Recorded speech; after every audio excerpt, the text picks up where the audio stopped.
Hey Power Monkey family, I'm Mike Service and this is video 2 of our overhead squat series. If you missed the first video, hit pause, go down to the description and link back to that video.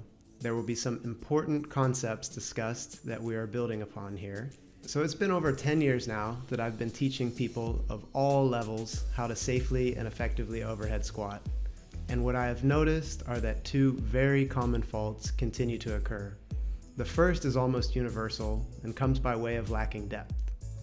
When the overhead squat is performed with a lack of full range, also known as bottoming out, then you can expect bigger flaws and frustrations to occur in the full snatch, along with the missed mobility benefit of training and ranges of motion for your health. The second majority flaw that I have seen is an unnecessary forward lean of the torso.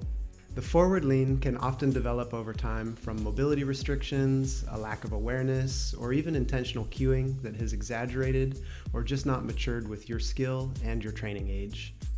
To reference back to our last video, the best fix for this can definitely come by way of slowing the movement down and spending more time in the eccentric portion of the overhead squat. Moving too fast causes some imbalance and a need to overcompensate. Whereas slowly lowering into the position, a mover can make more micro adjustments and develop an awareness of posture. If you've taken the time to slow your movements down and still notice that depth and posture are struggles, then more of an isolated mobility focus might be necessary. Adding mobility into daily training is one of the most effective ways to guard against injury while also increasing the body's potential to progress. But a lot of people don't know where to start or don't think that they have the time for what seems to be so overwhelming. Thankfully, we've found that adding in small mobility circuits of 5 minutes or less to prepare for training can be incredibly effective if repeated consistently and used over the duration of a training cycle. We have worked a lot over the years with both of our Power Monkey DPTs, Dr. Dan Pope and Dr. Dave Tilley, to confirm the safest and most effective mobility practices. Tight ankles, paired with tight hips and glutes, are usually two of the most prominent restrictions when the lower body is limiting the depth. A quick ankle range of motion test can give a great reference point for where you are, and thankfully this test often turns into one of the best mobility starters as well. Find a wall to use for measurement and put your big toe about 2 to 3 inches from the wall. While keeping your foot flat on the ground, ideally barefoot, rock forward into dorsiflexion to see if you can touch your knee to the wall. At this distance, it should be pretty easy, so start to slowly move further away from the wall and see where you are unable to finally make contact. If you're like me and this starts to happen at about 4 to 5 inches from the wall, then you're likely going to have some restriction in dorsiflexion and need to spend time daily working on this.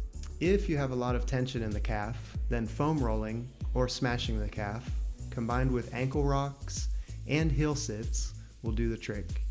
If your calf does not feel the tension, then you can look to work more on the shin and work out any tight fascia you find there. 30 seconds of work in each area and about 2 rounds will be a great way to prep the ankles for max potential in your training sessions. Just remember, this additional range of motion that develops will be limited and best used if you move immediately into your squatting.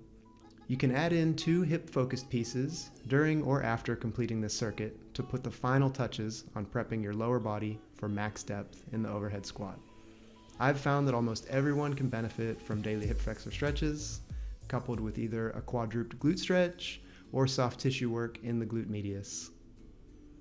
Again, keep in mind that about 30 to 60 seconds of work on these areas is more than enough to see improvement. It just needs to be included daily to translate into a long-term effectiveness. A quick mobility test to see if some thoracic spine attention will be helpful to correct posture. Start in a kneeling position with one hand behind the head and your opposite shoulder against the wall. Start to rotate open and make sure to keep your eyes on the elbow to maximize your thoracic rotation. But if you have some added restriction, this will feel tight and it's best coupled with some lat and upper back soft tissue work.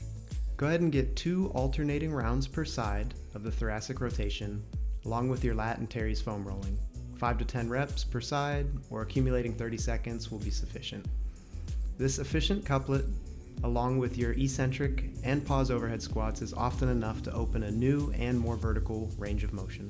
Put this into practice at least 2 to 3 times a week for the next 4 to 6 weeks and continue to video your movement to make notes of both visual and perceived levels of improvement. If you want to really supercharge this, then you can also add in some supinated grip hangs, passive hangs, and eccentric focused chin-ups. Keep them quick and efficient, so 1 to 2 sets with 30 seconds of work maximum. This will help to get some more eccentric loading and an additional stretch in the scaps. Remember, there can be certain cues and realizations that make immediate changes, but most of the effective and long-lasting progress comes from patience, consistency, and embracing the process of pursuing your proficient quality movement and individual max potential. Don't forget to reference our show notes below for specific descriptions, and if you have not already started the Foundational Squat program in the app, then download it, log in, and get started today to further progress your journey of becoming your strongest self. Thanks so much for watching, everyone, and if you haven't already, then make sure to click subscribe, the notification bell, and then you'll be sure to get updates for our next videos.